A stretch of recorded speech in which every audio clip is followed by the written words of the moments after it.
یمن کا بادشاہ ہاتھیوں کی فوج کے ساتھ مکے کے باہر موجود تھا۔ ارادہ تھا کہ آج کعبے کو گرا دے گا۔ مکے کے ایک سردار آتے ہیں۔ بادشاہ سمجھتا ہے یہ گڑ گڑائیں گے، رحم کی بھیک مانگیں گے۔ وہ مانگتے ہیں مگر رحم نہیں، اپنے اونٹ جو اس کی فوج نے چرائے تھے۔ بادشاہ حیران ہو جاتا ہے کہ میں تمہارے سب سے بڑے عبادت خانے کو گرانے آیا ہوں اور تمہیں اپنے اونٹوں کی فکر ہے۔ سردار کہتے ہیں میں اونٹوں ہی کا مالک ہوں، اس لیے انہی کے بارے میں بات کر رہا ہوں۔ رہا کعبہ تو جو کعبے کا مالک ہے وہ خود اس کی حفاظت فرمائے گا۔ پھر آسمان نے وہ منظر دیکھا کہ کعبے کے مالک نے اپنی فوج بھیجی، پرندوں کی فوج، ابابیل کی فوج، جس نے ان ہاتھی والوں کو رہتی دنیا کے لیے عبرت کا نشان بنا دیا۔ یہ واقعہ پیش آیا اللہ کے حبیب صلی اللہ علیہ وسلم کی پیدائش سے 55 دن پہلے۔ السلام علیکم ورحمۃ اللہ وبرکاتہ۔ ناظرین، سیریز دا پرفیکٹ لائف میں آپ کو خوش آمدید۔ ناظرین، اس سیریز میں ہم پیارے آقا صلی اللہ علیہ وسلم کی حیات مبارکہ کے مشہور واقعات سنیں گے۔ آج اس سیریز کا پہلا ایپیسوڈ ہے، آج ہم پیارے آقا صلی اللہ علیہ وسلم کے خاندان اور آپ کی ولادت کے بارے میں جانیں گے۔ ناظرین، ہمارے پیارے آقا صلی اللہ علیہ وسلم کا خاندان اور نسب دنیا کے تمام خاندانوں سے اچھا، اشرف اور اعلیٰ ہے، اور یہ وہ حقیقت ہے جس سے آپ صلی اللہ علیہ وسلم کے بدترین دشمن کفار مکہ بھی کبھی اس سے انکار نہ کر سکے۔ مسلم شریف کی روایت ہے کہ اللہ پاک نے حضرت اسماعیل علیہ السلام کی اولاد میں سے کنانہ کو چنا، اور کنانہ میں سے قریش کو چنا، اور قریش میں سے بنی ہاشم کو چنا، اور بنی ہاشم میں سے مجھے چن لیا۔ پیارے آقا صلی اللہ علیہ وسلم کے خاندان میں سبھی حضرات اپنی کسی نہ کسی خصوصیت کی وجہ سے بڑے فیمس رہے ہیں، مگر ان میں سے کچھ ہستیاں ایسی ہیں جو دوسروں سے زیادہ فیمس ہیں۔ انہی میں سے ایک فہر بن مالک بھی ہیں۔ آپ کا لقب قریش ہے اور آپ کی اولاد قریشی یا قریش کہلاتی ہے، اور اس سے پہلے والے کنانی کہلائے جاتے تھے۔ فہر بن مالک قریش اس لیے کہلاتے ہیں کہ قریش ایک سمندری جانور کا نام ہے جو بہت ہی طاقتور ہوتا ہے اور سمندری جانوروں کو کھا ڈالتا ہے۔ یہ تمام جانوروں پر ہمیشہ غالب ہی رہتا ہے، کبھی مغلوب نہیں ہوتا۔ اب چونکہ فہر بن مالک بھی اپنی بہادری اور طاقت کی بنا پر تمام عرب کے قبیلوں پر غالب تھے، اس لیے تمام عرب والے ان کو قریش کے لقب سے پکارنے لگے۔ پیارے آقا صلی اللہ علیہ وسلم کے پردادا ہاشم آپ بھی بڑی شان و شوکت کے مالک تھے۔ آپ کا اصلی نام عمر تھا۔ آپ انتہائی بہادر تھے، بے حد سخی تھے اور اعلیٰ درجے کے مہمان نواز تھے۔ ایک سال عرب میں بہت سخت قحط پڑا اور لوگ دانے دانے کے محتاج ہو گئے، تو آپ ملک شام سے خشک روٹیاں خرید کر حج کے دنوں میں مکہ پہنچے اور روٹیوں کا چوڑا کر کے اونٹ کے گوشت کے شوربے میں سرید بنا کر تمام حاجیوں کو خوب پیٹ بھر کر کھلایا۔ اس دن سے لوگ آپ کو ہاشم یعنی روٹیوں کا چورا کرنے والے کہنے لگے۔ ہاشم کی پیشانی میں نور محمدی چمک رہا تھا، اس وجہ سے پرانے عالموں میں سے جو بھی آپ کو دیکھتا آپ کے ہاتھ کو بوسہ دیتا۔ عرب کے کئی قبیلوں سے آپ کو شادی کے پروپوزل آتے، مگر آپ ہمیشہ انکار کر دیتے۔ پھر ایک دفعہ آپ تجارت کے لیے ملک شام گئے تو راستے میں مدینے میں بنو عدی بن نجار میں سے ایک شخص عمر بن زید خزرجی کے ہاں ٹھہرے۔ اس کی صاحبزادی سلمہ صورت و سیرت میں اپنی قوم کی تمام عورتوں میں سب سے بہترین تھی، اس لیے آپ نے اس سے شادی کر لی۔ مگر عمر نے ہاشم سے یہ عہد لیا، یہ وعدہ لیا کہ سلمہ جو اولاد پیدا کرے گی وہ اپنے میکے میں ہی پیدا کرے گی۔ خیر، شادی کے بعد ہاشم شام چلے گئے اپنی تجارتی معاملات کو پورا کرنے کے لیے۔ پھر جب واپس آئے تو سلمہ کو اپنے ساتھ مکے لے آئے۔ پھر کچھ ٹائم بعد حمل کے علامات محسوس ہوئیں تو سلمہ کو مدینے میں چھوڑ کر آپ شام چلے گئے، اور وہیں غزہ میں 25 سال کی عمر میں آپ کا انتقال ہوا اور غزہ ہی میں آپ دفن ہوئے۔ سلمہ کے ہاں ایک لڑکا پیدا ہوا جس کے سر میں کچھ بال سفید تھے، اس لیے اس کا نام شیبہ رکھا گیا۔ یہ شیبہ ہمارے پیارے آقا صلی اللہ علیہ وسلم کے دادا جان حضرت عبد المطلب رضی اللہ تعالیٰ عنہ کا اصلی نام تھا۔ آپ رضی اللہ عنہ بہت ہی نیک انسان تھے۔ آپ غار ہرا میں کھانے پینے ساتھ لے کر جاتے اور کئی دنوں تک لگاتار اللہ کی عبادت میں مصروف رہتے تھے۔ آپ رضی اللہ تعالیٰ عنہ رمضان کے مہینے میں اکثر غار حرا میں اعتکاف کیا کرتے تھے۔ پیارے آقا صلی اللہ علیہ وسلم کا نور نبوت آپ کی پیشانی میں چمکتا تھا اور آپ کے بدن سے مشک کی خوشبو آتی تھی۔ عرب والوں کو، اسپیشلی قریش کو، آپ رضی اللہ تعالیٰ عنہ سے بہت عقیدت تھی۔ یہی وجہ ہے کہ مکے والوں پر جب بھی کوئی مصیبت آتی، کوئی قحط پڑ جاتا، تو لوگ آپ رضی اللہ تعالیٰ عنہ کو ساتھ لے کر پہاڑ پر چڑھ جاتے اور پھر اللہ پاک کی بارگاہ میں آپ کو وسیلہ بنا کر دعا مانگتے تھے اور دعا قبول ہو جاتی تھی۔ آپ رضی اللہ عنہ لوگوں کو، لڑکیوں کو زمین میں زندہ دفن کرنے پر بڑی سختی کے ساتھ روکتے تھے۔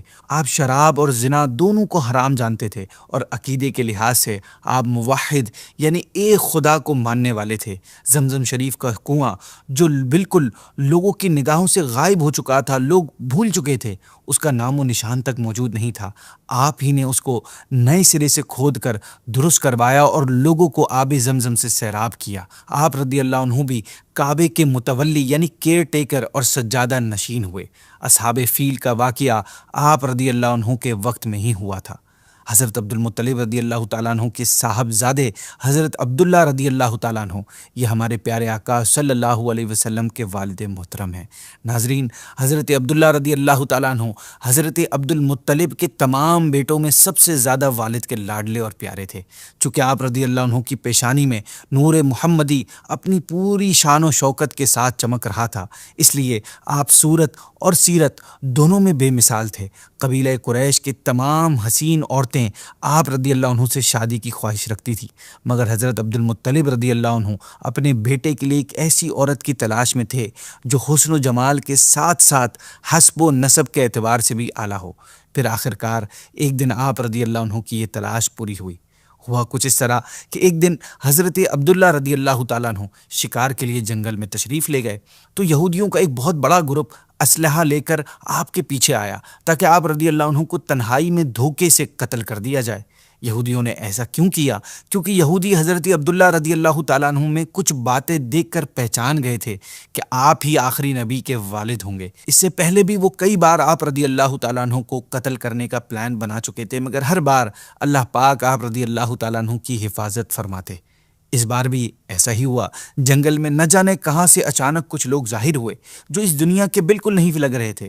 ان لوگوں نے آ کر یہودیوں کو مار بھگایا اور حضرت عبداللہ کو حفاظت سے ان کے مکان تک پہنچا دیا۔ اب یہ سب کچھ جنگل میں ہو رہا تھا تو وہاں ایک اور صاحب تھے جنہوں نے یہ سب اپنی آنکھوں سے دیکھا۔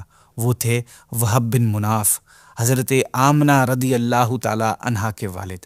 یہ سب دیکھ کر آپ کے دل میں حضرت عبداللہ کے لیے بے انتہا محبت اور عقیدت پیدا ہو گئی، اور پھر گھر آ کر آپ نے یہ پکا ارادہ کر لیا کہ آپ اپنی صاحبزادی کا نکاح حضرت عبداللہ رضی اللہ تعالیٰ عنہ سے ہی کریں گے۔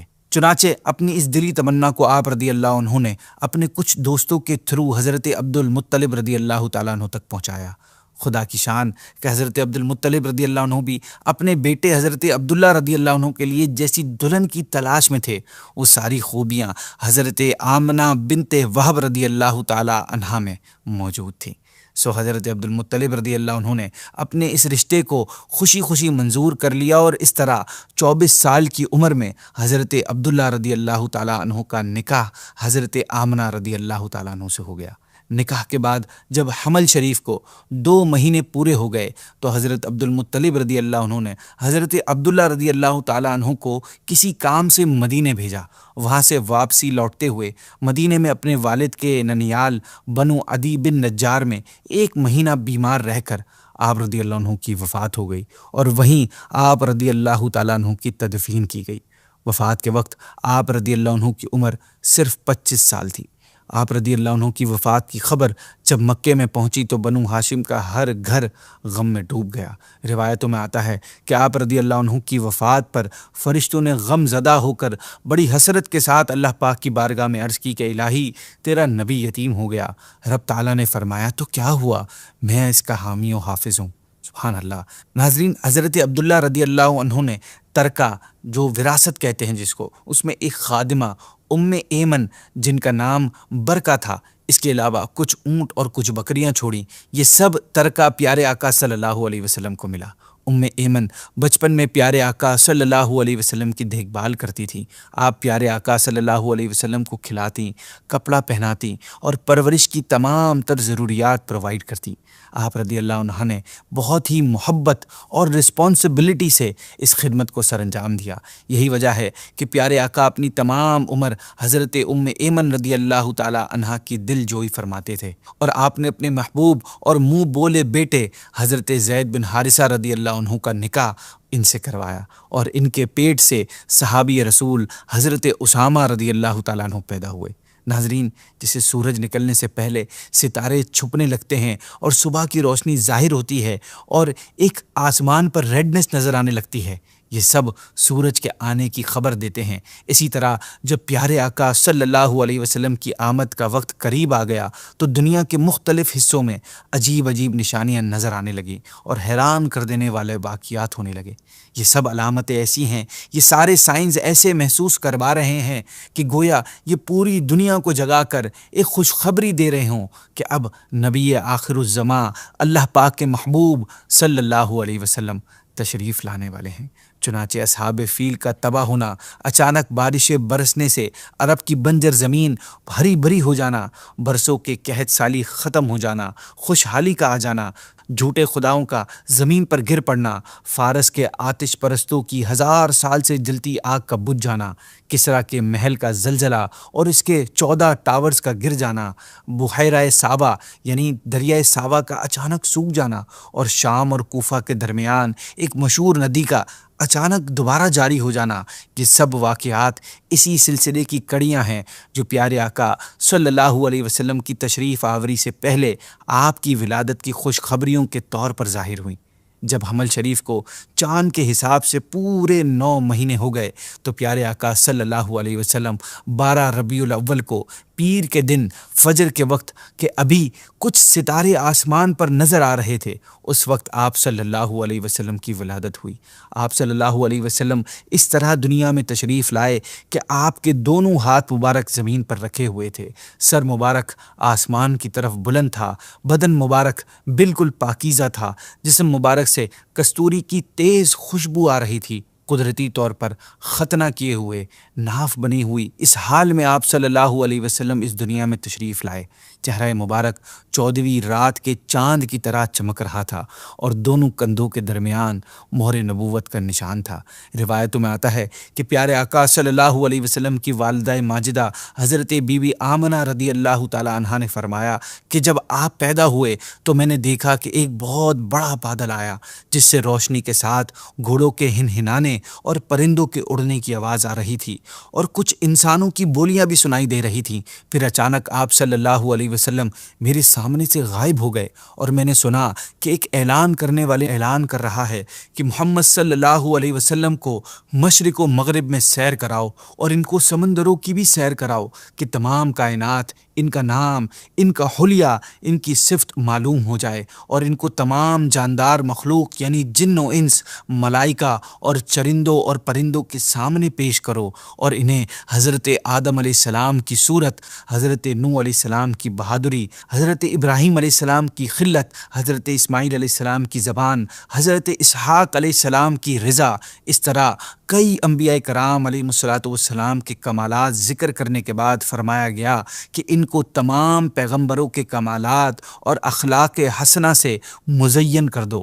آپ رضی اللہ عنہ فرماتی ہیں کہ آج کے بعد وہ بادل چھٹ گیا، پھر میں نے دیکھا کہ آپ صلی اللہ علیہ وسلم ریشم کے سبز یعنی گرین کپڑے میں لپٹے ہوئے ہیں اور اس کپڑے سے پانی ٹپک رہا ہے، اور کوئی اعلان کرنے والا اعلان کر رہا ہے کہ واہ واہ، کیا خوب محمد صلی اللہ علیہ وسلم کو تمام دنیا پر قبضہ دے دیا گیا اور کائنات کی کوئی چیز باقی نہیں رہی جو ان کے قبضے میں نہ ہو۔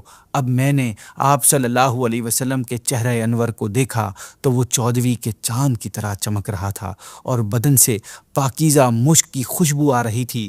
آپ رضی اللہ عنہ فرماتی ہیں مجھے 3 شخص نظر آئے، ایک کے ہاتھ میں چاندی کا لوٹا، دوسرے کے ہاتھ میں گرین ایمرلڈ کا تھال اور تیسرے کے ہاتھ میں ایک چمکدار انگوٹھی تھی۔ انگوٹھی کو 7 مرتبہ دھو کر آپ صلی اللہ علیہ وسلم کے دونوں شانوں کے درمیان مہر نبوت لگا دی، پھر آپ صلی اللہ علیہ وسلم کو ریشمی کپڑے میں لپیٹ کر اٹھایا اور ایک لمحے کے بعد مجھے دے دیا۔ ناظرین، پیارے آقا صلی اللہ علیہ وسلم کی ولادت کے بعد حضرت آمنہ رضی اللہ عنہا نے آپ کے دادا حضرت عبد المطلب رضی اللہ تعالیٰ عنہ، جو اس وقت خانہ کعبہ کا طواف کر رہے تھے، آپ کو پیغام بھجوا کر بلوایا۔ آپ رضی اللہ عنہ پیارے آقا صلی اللہ علیہ وسلم کو دیکھ کر بہت خوش ہوئے۔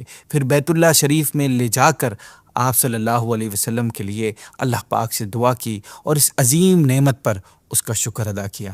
پیارے آقا صلی اللہ علیہ وسلم کے چچا ابو لہب کی لونڈی سویبہ نے ابو لہب کو پیارے آقا صلی اللہ علیہ وسلم کی ولادت کی خبر دی تو اس نے خوشی میں سویبہ کو آزاد کر دیا۔ ابو لہب کی موت کے 1 سال بعد حضرت عباس رضی اللہ تعالیٰ عنہ نے خواب میں ابو لہب کو بڑی برے حال میں دیکھا تو پوچھا، تجھے کیا ملا؟ ابو لہب نے جواب دیا کہ تمہارے بعد مجھ کو کوئی آرام نہیں ملا سوائے اس کے کہ سویبہ کو آزاد کرنے کی وجہ سے انگوٹھے اور شہادت کی انگلی کے درمیان جتنی جگہ ہے اس مقدار میں پانی مل جاتا ہے جسے میں پی لیتا ہوں۔ ناظرین، علماء کرام نے اس روایت کو اس طرح ایکسپلین کیا ہے کہ ابو لہب بتا رہا ہے کہ میرے تمام اعمال ضائع ہو گئے سوائے ایک کے، اور وہ یہ کہ میں نے محمد کی ولادت کی خوشی میں صلی اللہ علیہ وسلم میں اپنی لونڈی سویبہ کو آزاد کر دیا تھا۔ اس روایت کے تحت حضرت سیدنا شیخ عبدالحق محدث دہلوی رحمۃ اللہ تعالی علیہ فرماتے ہیں کہ اس واقعے میں میلاد شریف والوں کے لیے بڑی دلیل ہے جو تاجدار رسالت صلی اللہ علیہ وسلم کی شب ولادت میں خوشیاں مناتے ہیں اور مال خرچ کرتے ہیں۔ یعنی ابو لہب جو کہ کافر تھا، جب وہ تاجدار نبوت صلی اللہ علیہ وسلم کی ولادت کی خبر پا کر خوش ہوئے اور اپنی لونڈی سویبہ کو دودھ پلانے کی خاطر آزاد کرنے پر بدلہ دے دیا گیا، تو اس مسلمان کا کیا حال ہوگا جو محبت اور خوشی سے بھرا ہوا ہے اور مال خرچ کر رہا ہے۔ لیکن یہ ضروری ہے کہ محفل میلاد شریف گانے باجوں اور آلات موسیقی سے پاک ہو۔ ناظرین، یہاں پر ایک اور بات سمجھنے کی ہے، وہ یہ کہ یہ بات ہمارے بلیفز میں سے ہے کہ کافر کو مرنے کے بعد آخرت میں سے کسی بھی نیکی کا اجر نہیں ملے گا آخرت میں اس کو، کیونکہ آخرت میں صرف ایمان والوں کا حصہ ہے۔